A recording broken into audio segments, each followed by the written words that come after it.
Sir सवाल नहीं है, सिर्फ लफ्ज़, शायद लफ्ज़ भी नहीं है शुक्रिया के लिए। मेरा एक ही बेटा है, एक ही बच्चा है मेरा, आगे मैं कंसीव नहीं कर सकती इसे। जब ये मैंने सुना तो मेरे लिए शायद दुनिया ख़त्म हो गई थी। एक बार हुआ, 1 साल इलाज हुआ, फिर 2 माह हम ठीक रहे, घर चले गए, फिर दोबारा हो गया। और अल्हम्दुलिल्लाह आप लोगों की मेहरबानी से ये बिल्कुल ठीक है, अल्हम्दुलिल्लाह। मेरे पास लफ्ज़ नहीं, बस कुछ भी नहीं है शुक्रिया के लिए।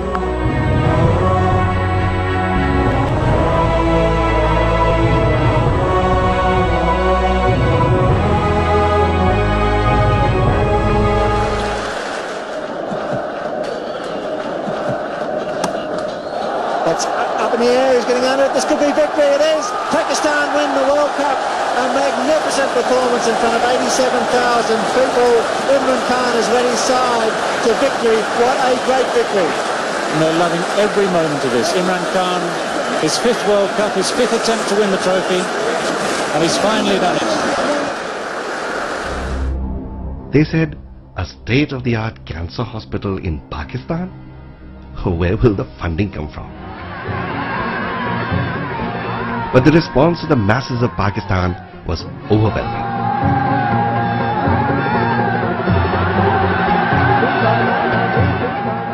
अगर आपने देखा कि उसने फटे हुए कपड़े पहने हैं, अगर आपने देखा कि उसको अंग्रेजी नहीं बोलनी आती, आपसे इसकी फिक्र नहीं करनी, आपने ये देखना है कि एक इंसान आया हॉस्पिटल के अंदर। Well, since 94, 80,000 poor patients have received cancer treatment costing more than $80 million. Poor people, once they have cancer, it's a death sentence. It was a much greater struggle than anything else I'd ever done in my life. But, nothing in my cricketing career even came close to the feeling of fulfillment that hospital gave me. This is the only private cancer hospital in the world that treats 80% of its patients free. The running costs are extremely difficult to cope with. In 1995, he caused an international stir when he married Jemima Goldsmith, daughter of billionaire Sir James Goldsmith. Imran Khan is undoubtedly the most famous and powerful cricketer Pakistan has ever produced. A truly inspirational captain, a great ambassador for the game, and a household name throughout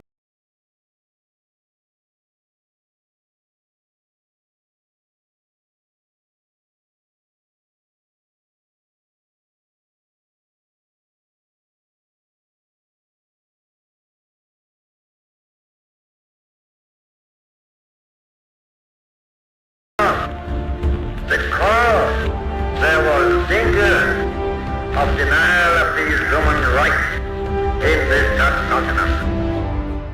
I am a Muslim.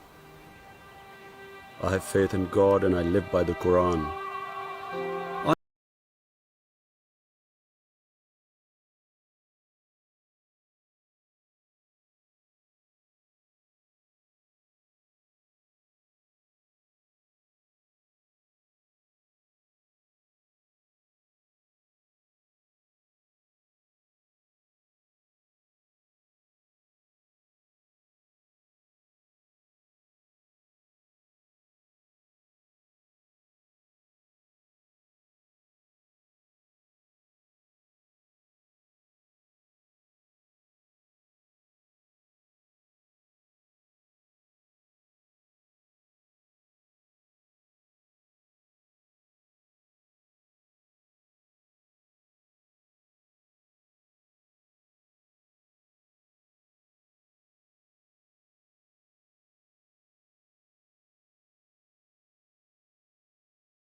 over marriage.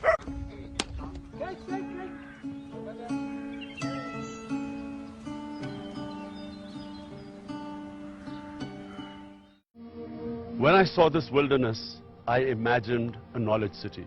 The sort of knowledge city like Oxford University, where I went to and which inspired me.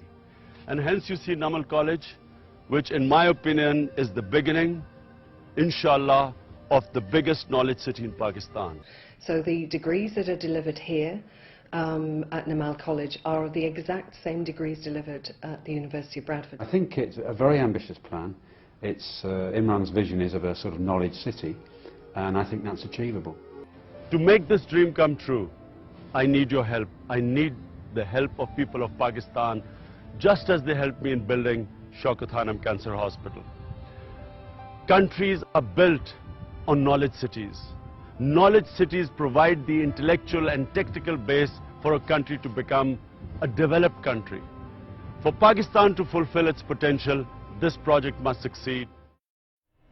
As Pakistan's recent general elections drew near, Imran Khan was riding a tidal wave of popular support. But could the former cricket star really challenge the status quo? Or would his tsunami founder at the last moment? People have already decided. You know, they've tried these guys over and over again, and I believe in this Abraham Lincoln saying you can't fool all the people all the time. He's made corruption an election issue and claims most of Pakistan's political establishment belong behind bars. 80% of people in high positions in Pakistan are criminals. I'm not exaggerating. I have doubt about the other 20% too. The reason I went into politics was not to just be successful as a politician and be in power. I want a change in Pakistan. We wanted to get rid of the system which is stopping the potential of the country going up. In other words, the whole idea was to fight the political mafias in Pakistan. May 2013, and the streets of Pakistan echoed with a new sound. Louder than rickshaws and even bomb blasts, new voices were making themselves heard. Pakistanis were about to vote in the country's first fully democratic handover of power. Among them, these supporters of the Pakistan Tehreek-e-Insaf, or PTI, the political party led by Imran Khan.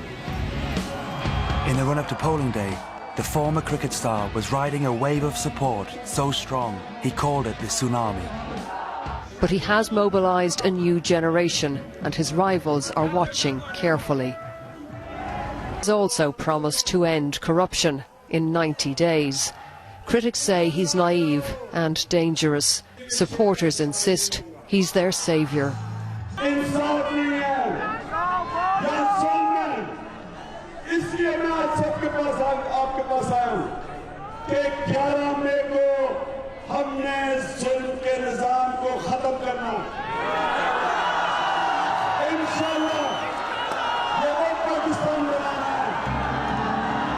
Then Khan was on the road again, heading to the next rally.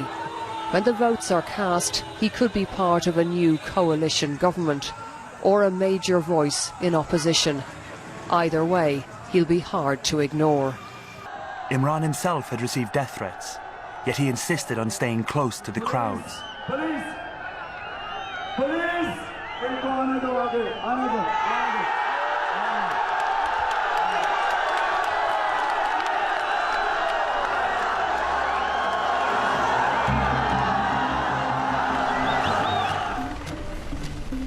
Hopping from rally to rally by helicopter, Khan was now staging 5 or more events a day. Over half the national seats are in the Punjab, so winning places like this was essential. Wherever Khan travelled, his celebrity pulled in passionate crowds. Even here in Narowal, a stronghold of his main rival, Mian Nawaz Sharif, leader of the PMLN party. They've ruled the province 5 times.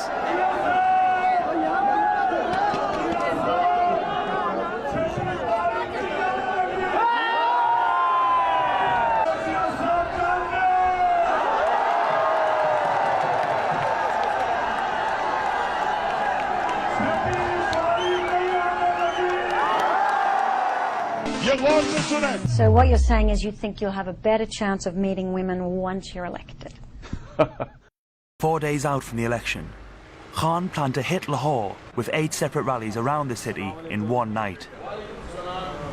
By 8 p.m, Khan should have arrived. It looked like he was late. Then people started to receive SMS messages. They said that Khan had had an accident at the previous rally. Everyone hoped it was a hoax. Finally, Faisal got confirmation there had been an accident. Ascending to the rally stage on a forklift, he'd fallen from a height of 5 meters. The accident could have cost Khan his life. I saw a lot of blood coming out from his head, and I was standing right there. And I tried to lift him up, and he said, just leave me alone, I'll get up myself. And then I think he was fainted or he got unconscious. And then people picked him up and put him in the car. You know, he's working so hard. He's doing at least eight rallies a day, which is humanly not possible, but he's getting this energy from somewhere. Remarkably, only hours after the accident, he addressed the nation from his hospital bed. अपनी जिंदगी के पाकिस्तान के लिए लड़ा हूं जो मैं कर सकता था मैंने किया अब मैं चाहता हूं कि आप अपनी जिम्मेदारी लें अपनी तकदीर बदलना चाहते हैं आपको जिम्मेदारी लेनी पड़ेगी. But shall I tell you about that clip? Yeah. We were not allowing it. The doctors were not allowing it. You can imagine what he did. So we left the room basically, and this is, I don't think anybody else knows that, but we left the room to have a discussion. What do we do? Because my instinct was we cannot control my brother, even in this state. And lo and behold, he sent somebody out. He says, comb my hair, remove the bandage, clean my face from blood, open my collar, bring a camera in. I want to talk.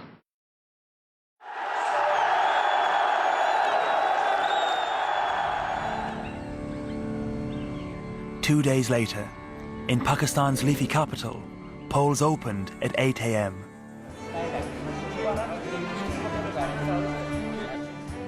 In the polling stations of downtown Islamabad, the democratic process looked calm and orderly. But just a short drive away, on the city's outskirts, it was a different story. Allegations of vote rigging were widespread amid the chaotic scenes at many female polling stations. Suspicions of coercion grew. Some feared the disorder was intentional. We will form the government in KP, for sure. And we will set an example there. From zero to here, I mean, this really is an amazing achievement. You see, what happened was that this was one of the most rigged elections in the history of Pakistan. I mean, never have we seen such rigging in this country. And this is the only time in Pakistan's history where every political party has claimed that there was massive rigging. We have accepted the results. We want to move on. But what we want is that we want an audit of just 4 constituencies. We want the Supreme Court to audit 4 constituencies with thumb impressions for one reason, that at least the next elections would be free and fair. After the reasonable demand of audit of 4 constituencies, Chairman Imran Khan decided to start a peaceful demonstration to ensure his voters justice. मुझे बताएं justice साहब, हमें जब इंसाफ नहीं मिलेगा तो आप बताएं हम किधर जाएंगे? सड़कों पर नहीं जाएंगे तो किधर जाएंगे? इस्लामाबाद सुनामी मार्च 14 अगस्त को होगी।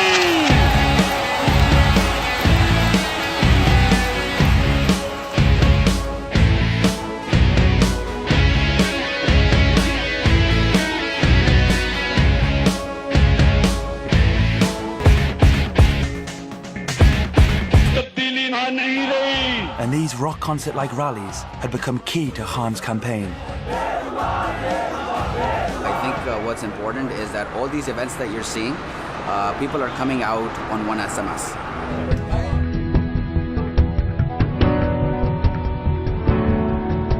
Here's to the crazy ones, the misfits, the rebels, troublemakers, the round pegs in the square holes, the ones who see things differently. They're not fond of rules, and they have no respect for the status quo. You can quote them, disagree with them, glorify or vilify them. About the only thing you can't do is ignore them, because they change things. They push the human race forward. And while some may see them as the crazy ones, we see genius. Because the people who are crazy enough to think that they can change the world are the ones who do.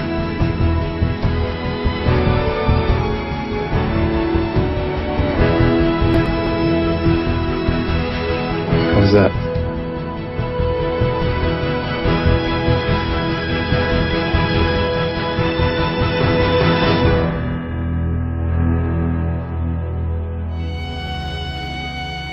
अल्लाह ने इंसान के हाथ में सिर्फ नियत और कोशिश दी है, कामयाबी वो देता है। और मेरा ख्वाब है अल्लाह एक दिन पाकिस्तान को वो मुल्क बना जिधर बाहर की दुनिया से लोग पाकिस्तान में नौकरियां ढूंढने आएंगे। पाकिस्तान कभी किसी से भीख नहीं मांगेगा।